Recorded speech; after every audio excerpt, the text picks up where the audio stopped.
Pierogi's entry into the world of scam baiting was serendipitous, spurred by a casual dinner conversation with his brother-in-law. Expecting a chat about cars, Pierogi was introduced instead to a YouTube channel where a man was calling and trolling scammers. With a background in cybersecurity, Pierogi was instantly captivated by the chaotic yet fascinating interplay between the scammer and the caller. He spent nights watching videos until he decided to try it himself. Armed with a microphone, he began calling scammers in the early hours and posting his recorded interactions online. Despite not having any prior YouTube experience, he was drawn to the allure of exposing scams and the entertainment value it held, which fueled his early content creation.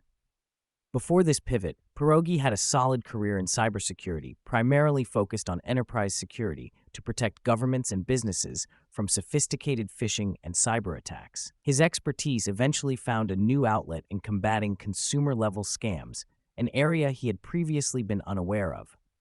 Through his efforts, he transformed from a tech professional into a full-time content creator and scam fighter, blending his skills with entertainment to educate and engage a broad audience.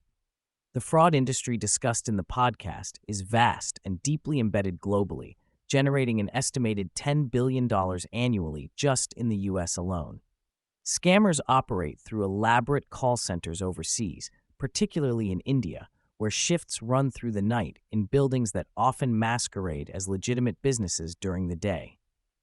These businesses have evolved their scams from simple pop-up virus alerts on computers to sophisticated ploys involving fake refunds, identity theft, and high-tech hacking. Critical to their operation is an extensive money laundering network based within the United States itself. Scammers trick victims into withdrawing large sums of cash or conducting wire transfers under false pretenses, often using excuses such as refunds or emergencies. This money is then funneled through a web of money mules, often disguised as ordinary citizens renting Airbnbs and driving rental cars, who collect cash, gift cards, or even gold bars to convert into cryptocurrency or other untraceable assets. This intricate system allows the initial stolen funds to vanish quickly, making recovery almost impossible.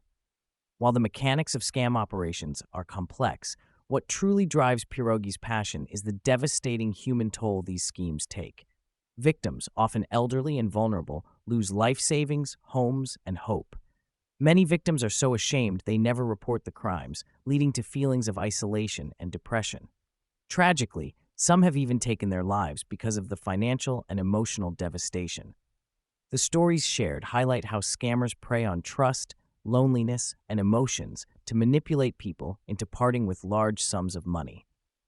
Additionally, the podcast explored how teenagers fall victim to different types of scams, such as sextortion schemes with far-reaching consequences. Young victims are coaxed into sending compromising images and then extorted with threats to release those images. The emotional impact is severe, exemplified by cases where victims have tragically committed suicide due to shame and despair.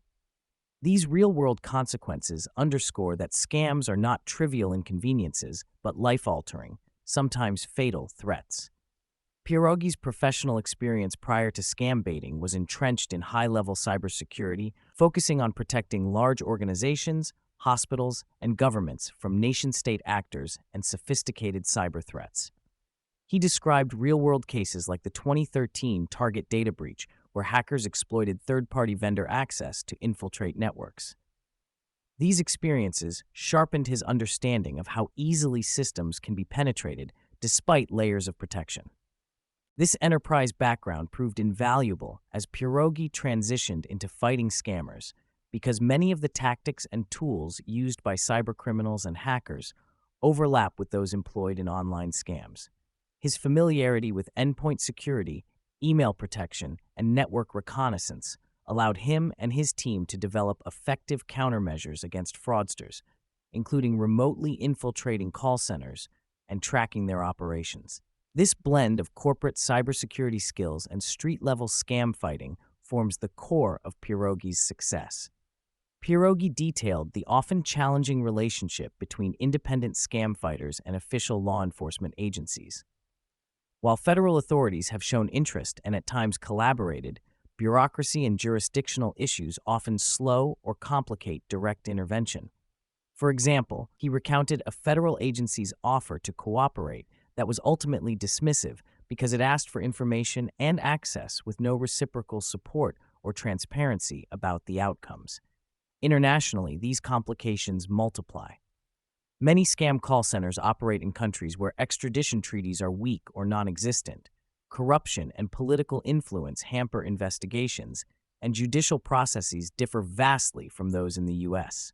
Despite amassing overwhelming evidence to target bosses and organizations, Pierogi explained the painstaking process required to build cases that local authorities in countries like India will act upon. The collaboration with foreign entities is gradual and often hindered by political and legal obstacles. Pierogi's team utilizes advanced hacking and surveillance techniques typically reserved for high-stakes cybersecurity operations. Their approach includes exploiting the scammer's own software and systems against them. Once a scammer connects to a victim's computer, often using remote desktop applications like TeamViewer, Pierogi's team employs sophisticated social engineering to provoke scammers into installing malware-laden files, granting them backdoor access into the scammer's networks. From one infected system, they can pivot quickly, scanning entire call centers to gain control or visibility over hundreds of devices and cameras in real time.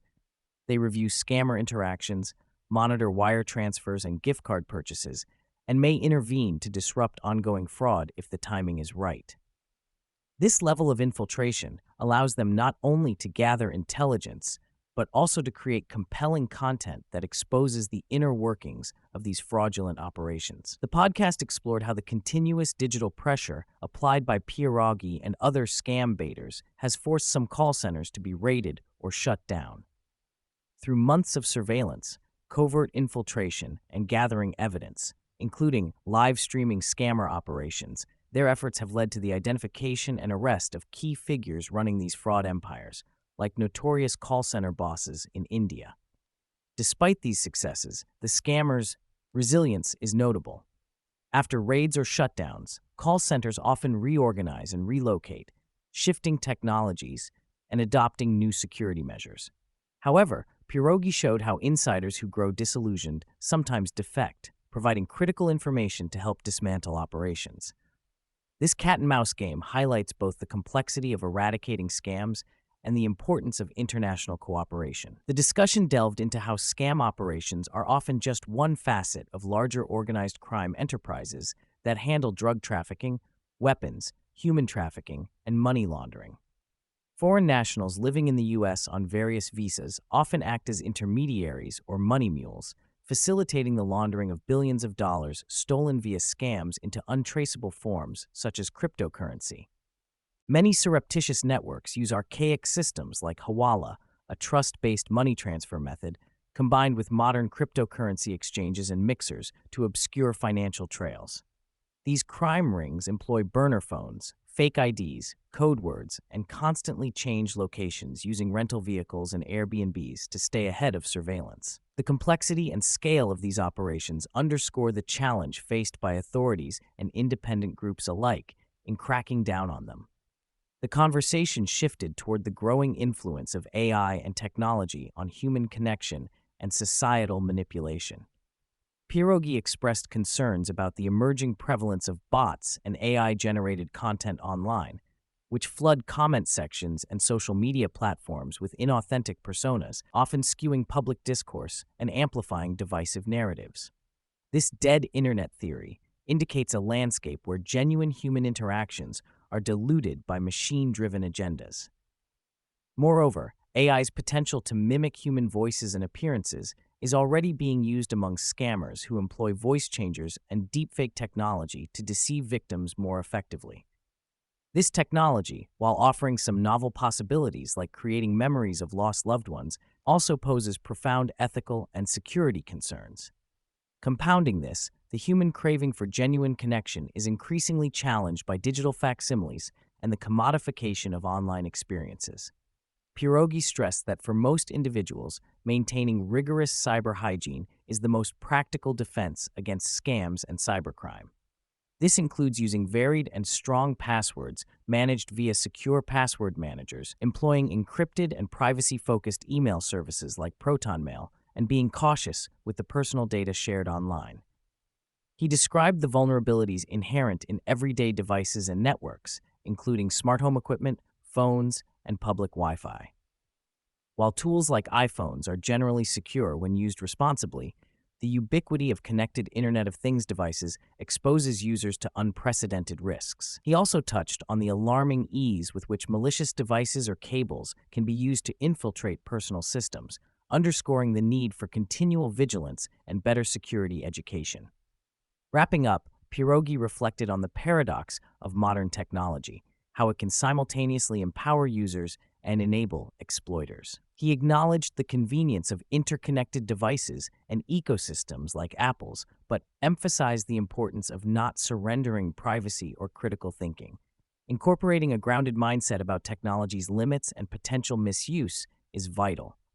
Throughout, Pierogi illustrated his own balanced approach, employing security best practices while not succumbing to fear. His philosophy includes recognizing the shared humanity of those involved in scams, understanding economic desperation in some regions, and advocating for genuine connection in an increasingly virtual world. As scammers evolve with technology, so too must those who fight back, combining technical skill with empathy and resolve.